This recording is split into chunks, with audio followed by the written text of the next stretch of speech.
which name is Goldilocks and their bears. ठीक है, अब हम इस स्टोरी में क्या पढ़ेंगे? Once upon a time there were 3 bears who lived in a little house in a forest. इस यहाँ पर 3 bears, 3 भालू थे जो एक छोटे से घर में रहते थे जंगल में. ठीक है, there was a big father bear with a great voice, a middle-sized mother bear with a middle voice, and the little baby bear which has a little voice. तो हम 3 बेबी, एक पापा थे, एक मम्मी थे और एक बेबी था. पापा की अच्छी सख्त आवाज, मम्मी की छोटी था, और बेबी बहुत क्यूट आवाज थी. One morning, mother bears made some porridge. She said, "This porridge is too hot to eat." एक दिन जो मदर बियर थी उन्होंने खाना बनाया और कहा ये बहुत गर्म है, आराम से खाना. Let us go for a walk until it cools down. तो जब तक ये ठंडा होता है हम बाहर घूम आते हैं इतना. ठीक है. So the 3 bears went for a walk. While they were away, a little girl named Goldilocks came that way.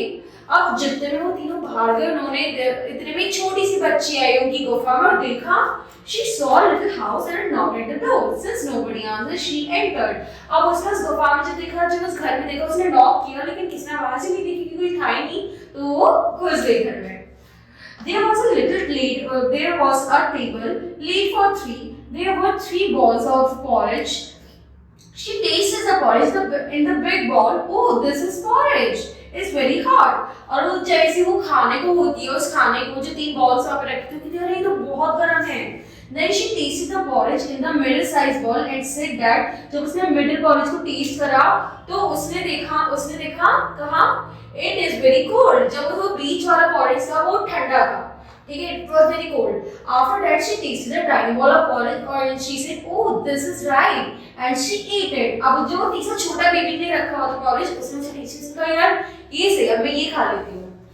Then she went into another room and sat down on the big chair. जब वो दूसरे कमरे में गई तो वहाँ पे वो बड़ी सी चेयर थी, वहाँ पे वो बैठ गई. She was very hard. It was heavy, which was heavy. अब वो चेयर बहुत ज़्यादा सख्त थी. She tried a middle size one and it was very soft. बीच वाली बहुत ही सॉफ्ट थी जो मम्मा चेयर थी. And she found a little chair which was very light.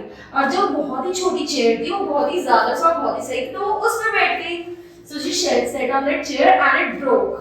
And उस बच्ची की वो छोटी चेयर पे बैठते ही वो चेयर टूट गई. Goldilocks went to the bedroom. She was sleepy, finding the little bed more comfortable. जब वो दूसरे रूम में गई तो उसे नींद आने लगी और वो दूसरे रूम में गई जहाँ पे वो बहुत ही ज्यादा कंफर्टेबल जगह थी. The other two she went out the sleep और उसके बाद वो वहीं पर सो गई. By this time the 3 bears came back from thinking that the porridge bowl must have cooled. अब वो जो 3 भालू वापस उन्होंने सोचा तो खाना ठंडा हो गया होगा, अब हम उसे खा लेते हैं. They were surprised to see that the porridge, chairs and the beds had been used. अब जैसे उन्होंने देखा कि ये तो खाना बिछुआ हुआ है, चेयर भी टूटी हुई है और बेड पे हमारे कोई सो रहा है. The little bear cried out. जो सबसे छोटा भालू था वो रोने लगा. When he found out that his porridge had been eaten, जब उसने देखा कि उसका तो खाना खाया हुआ है, उसका किसी ने खाना खा लिया, तो वो रोने लगा.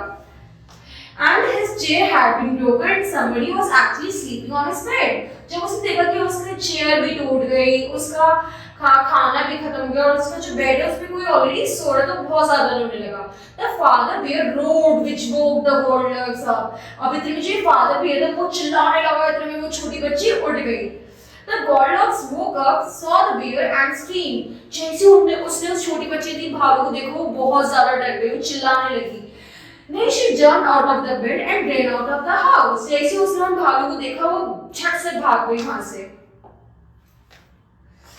ठीक है, और उसके बाद जैसे उसने भालू को देखा she just read it off. अब हम इसमें क्या देखेंगे आगे?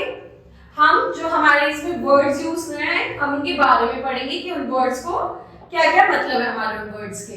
राइट, तो सबसे पहले हम देखेंगे what's the meaning of porridge. A dish containing oatmeal. Porridge का मतलब होता है जो हमारी ओट मील होती है, जो ओट से बनी होती है, दैट्स अ पोरिज. ठीक है, उसके बाद रोड, हम इसमें देखेंगे रोड. रोड का मतलब होता है चिल्लाना, make the loud sound, that's the meaning of road. Okay, thank you.